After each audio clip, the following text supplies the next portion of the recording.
Ez a videó a Duolingo Gyémántliga végeredményét mutatja be.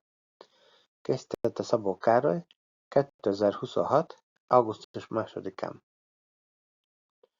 Az első dia, hogy 217 napos a szériám. A második dia, hogy 3 perccel a vége előtt a 9. helyen állok a Gyémántligában,